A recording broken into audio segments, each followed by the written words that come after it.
Okay? We have here the Sun card energy, and for some reason, binibigyan tayo ng permission to see what's next. We have here the Temperance energy. Both are major arcanas right here. But I'm seeing that there's this kind of light. Maybe there's some kind of enlightenment right here. But the Sun gives me the vibe that there is something here that will be revealed to you. And mukhang ito ay in alignment dito. Parang ito ay parte ng I'm getting that word, no? Takda. Itinakda. This is your destiny here, sweetheart.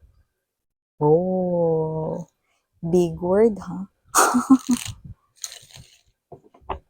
Let us see.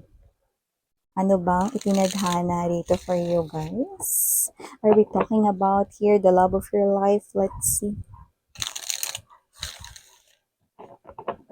But for some reason, I'm picking up na hindi ka ganun ka-okay. Like, hindi ganun ka-okay. So, if we're gonna rate that, no, at 100 ang pinaka-highest, no, nakikita ko dito na pwedeng mga, ano lang, siguro miss yan, 75% or 80% lang ako.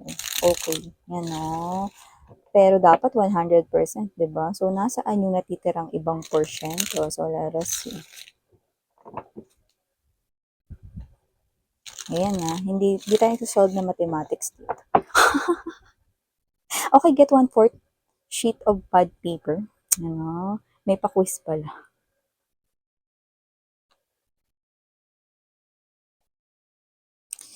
Oh, I'm hearing that song. You know that song? 'Cause you have somebody else.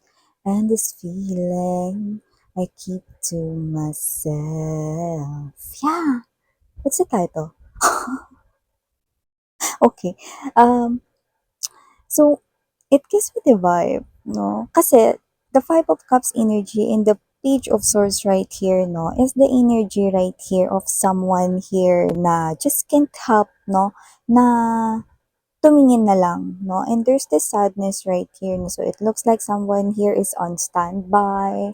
And for some reason, yeah, I'm picking up that it's not another energy, but it could be yours, no? It could be your energy right here. So it looks like, so it looks like you like someone here, but the other person here is with someone else, or maybe that person is already taken, no, or baka naman siya ay may karelasyon or in relationship na. So let's keep moving, no. We have here the Strength. This is not something here that you're taking easy, but this is something here difficult, no, and hard for you to deal with, no. So let's see. I'm seeing na mas bumababa yung confidence mo dito, and it looks like there's something here, like a truth that you're holding on to your chest. You're not telling anyone about this. So this is you. You may be someone here, no, na meron ka lang na parang feeling mo hanggang tingin ka na lang. Yan, no? So let us see. Yeah, you're appearing here as the Queen of Cups. See, I told you guys, no? And now we have the King of Cups energy, but the King of Cups energy is facing on this side. So let us see what do we have. Yeah, look at that. See, we have here the Two of Cups energy. So definitely, the King of Cups energy is with someone else, in relationship with someone else, or meron siyang person sa kanyang side, no? But look at that, miss yan. Yan, no? Mamaya na. Wait lang mga babes, no? So definitely, meron ditong center of attraction. Meron kayo ritong taong nagugustuhan, no? So nakikita natin dito.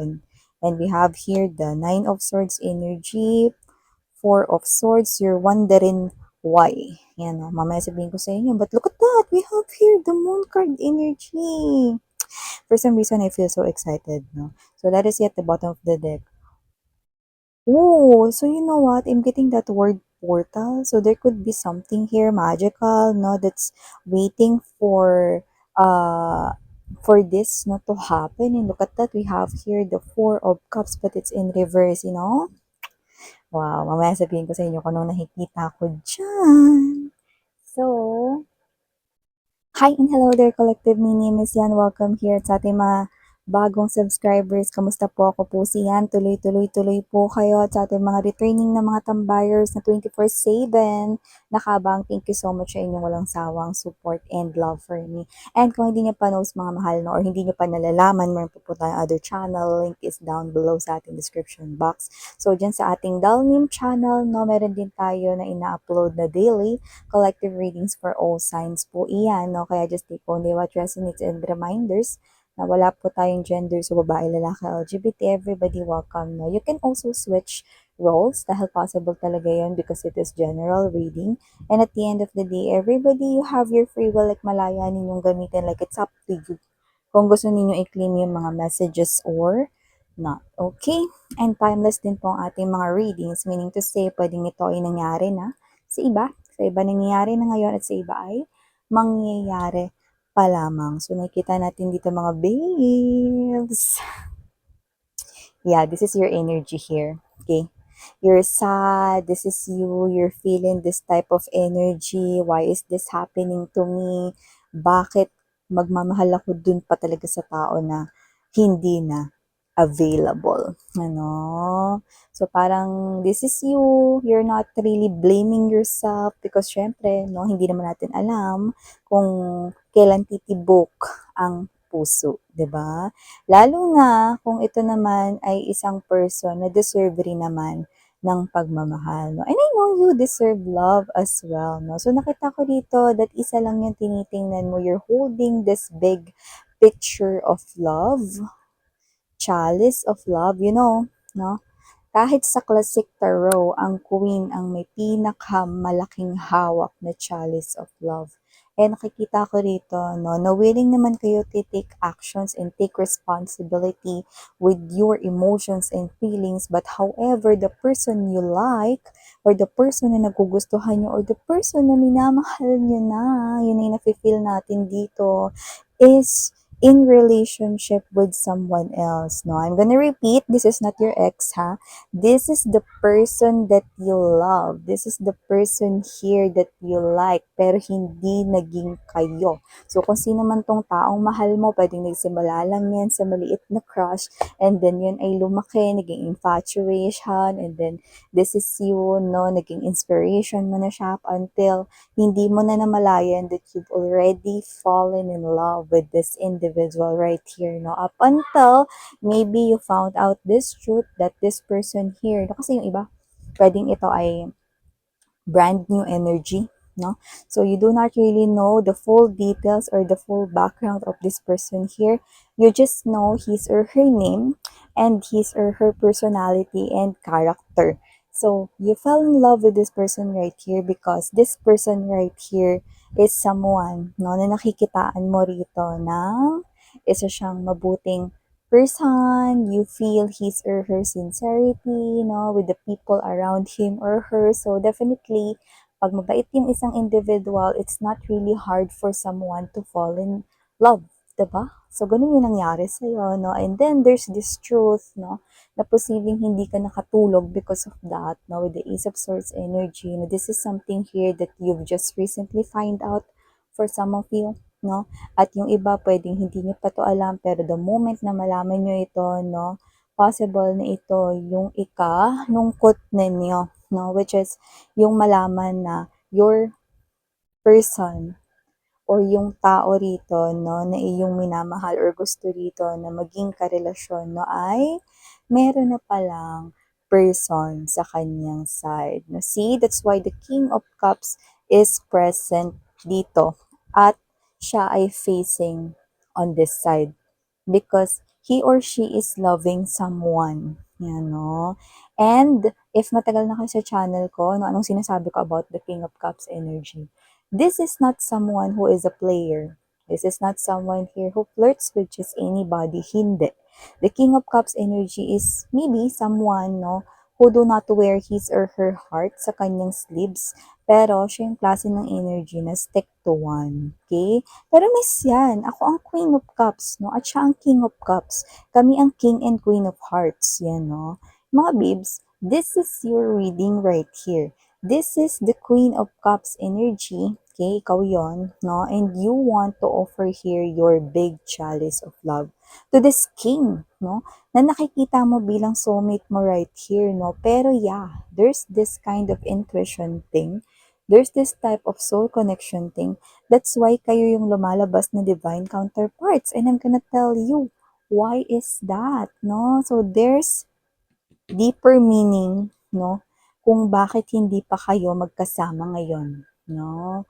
Or kung bakit meron siya rito, no? Na other person sa kanyang piling, no? He or she is already taken inside a beautiful relationship here with someone else, no?